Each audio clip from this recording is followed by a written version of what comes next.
Welcome to Your Family's Health. This is Joan Buckley from the Department of Nursing here at Nassau Community College. Your Family's Health is a program that focuses on healthcare issues and resources available to you here in Nassau County.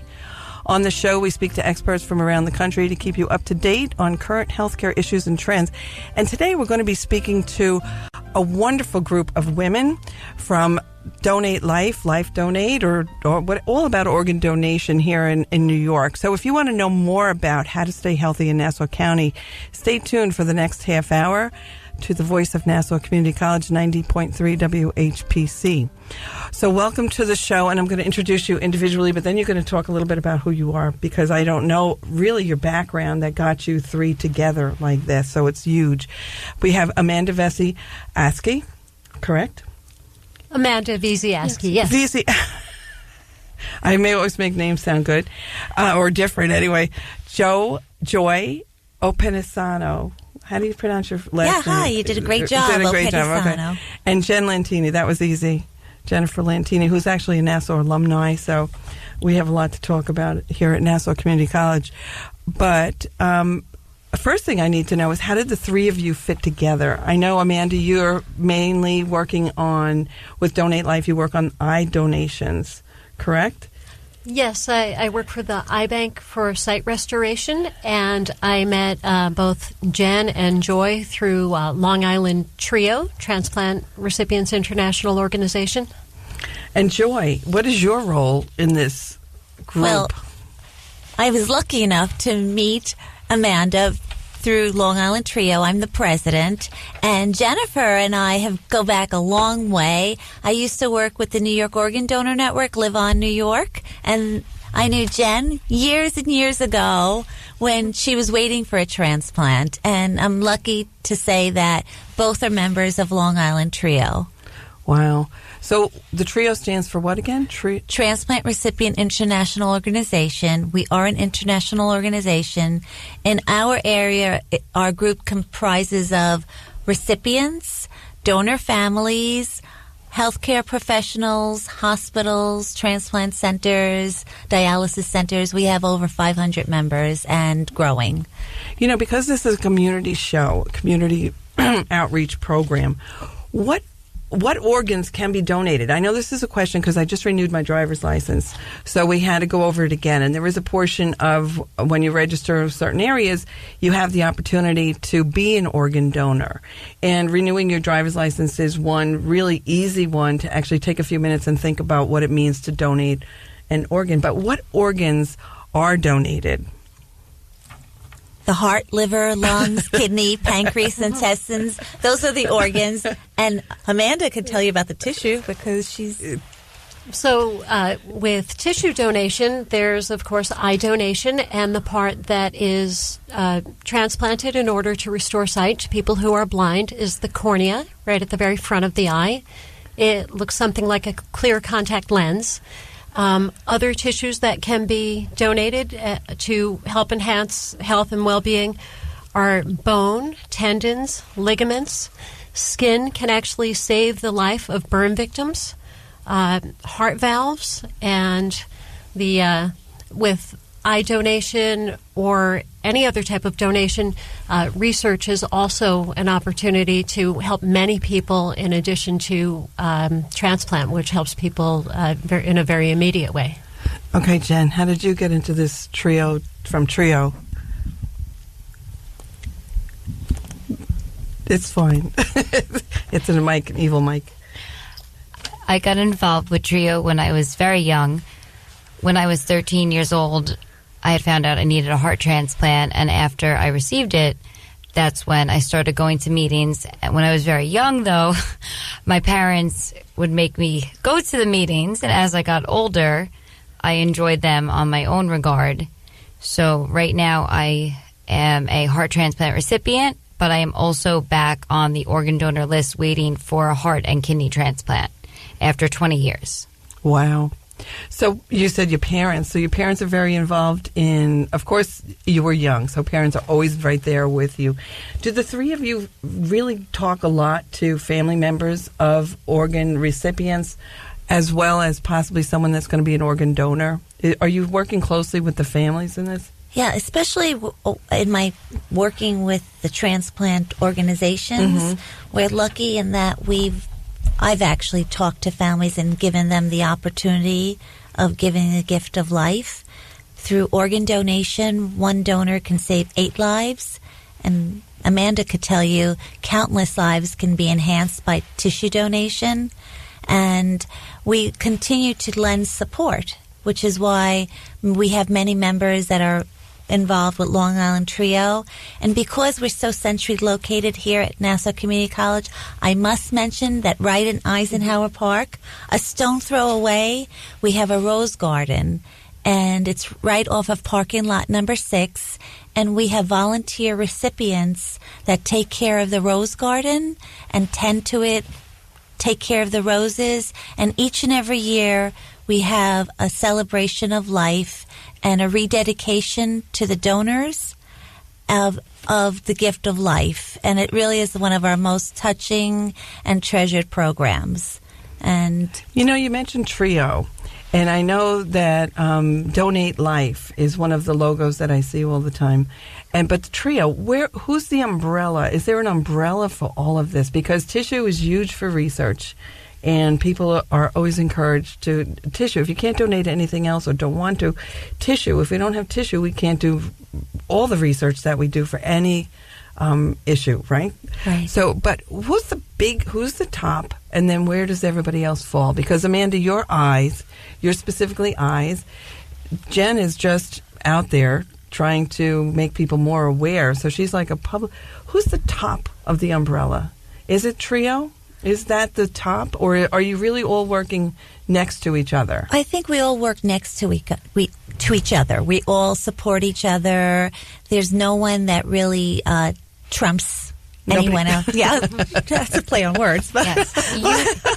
UNOS is, I guess, the top end of the umbrella for the United Network of Organ Sharing. But that's more of the allocation of where the organs go, and there's many different regions for where you would fit in to receive a transplant. But as Joy said, every organization is so important in its own way that we have to work together to make the difference. Exactly. And with the iBank for site restoration, the reason that we are a standalone organization is that we actually have been in existence since 1944, continuously operating to restore site.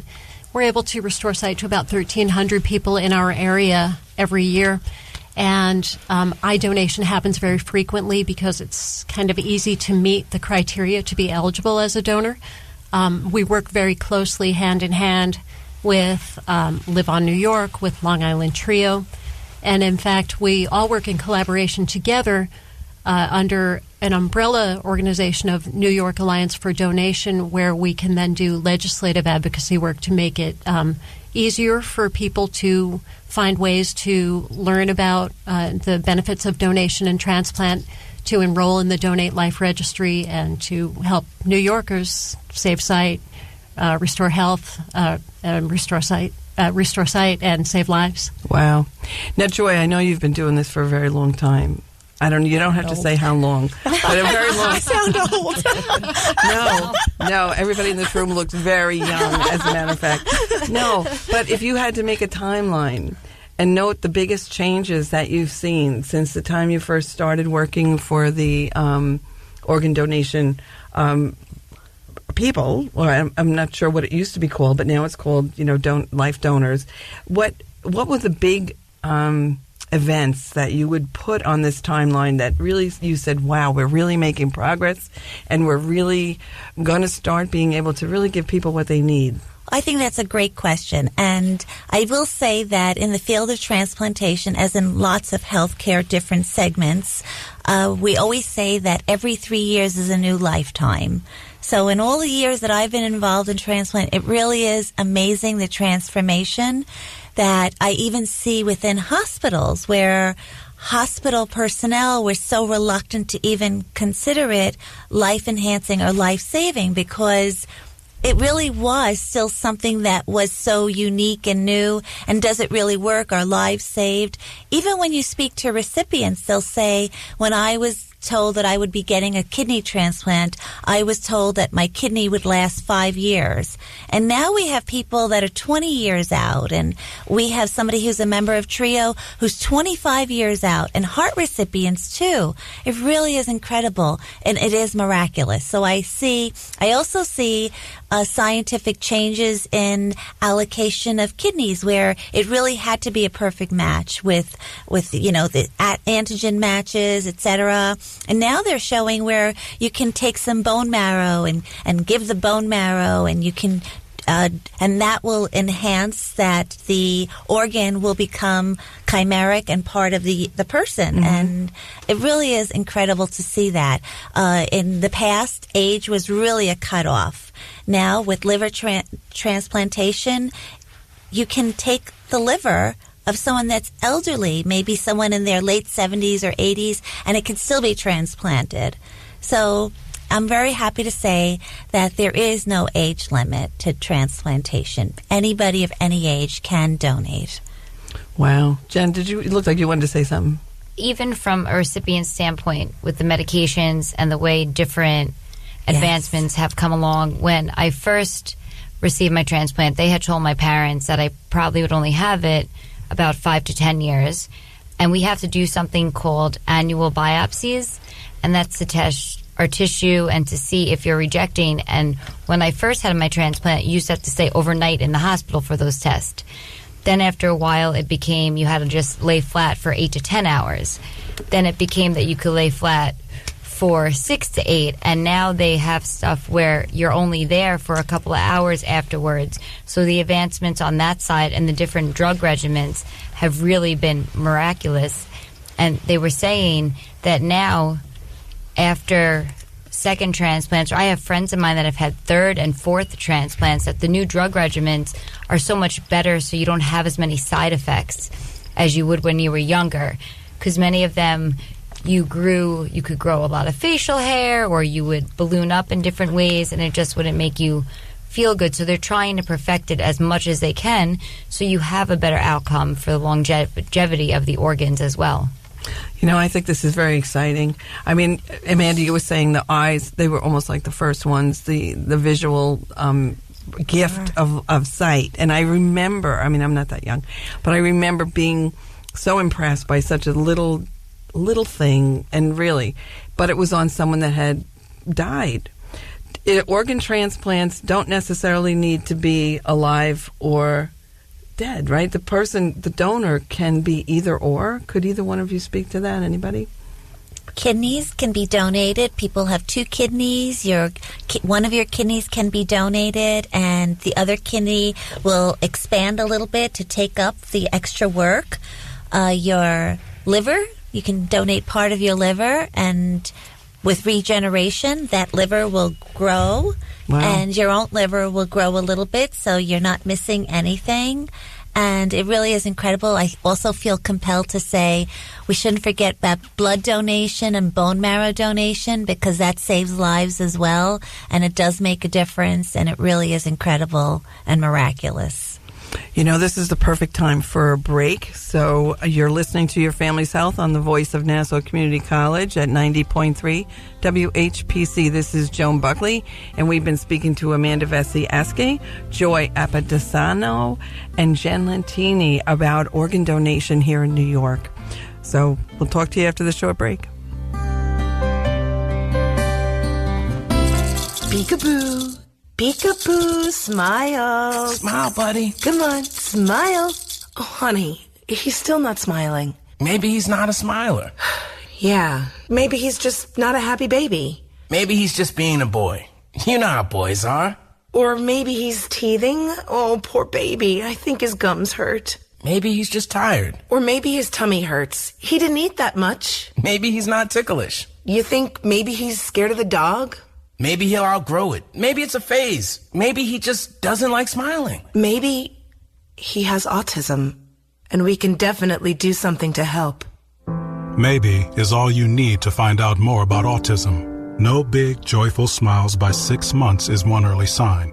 Learn the others at autismspeaks.org/signs, or see a doctor today for an autism screening.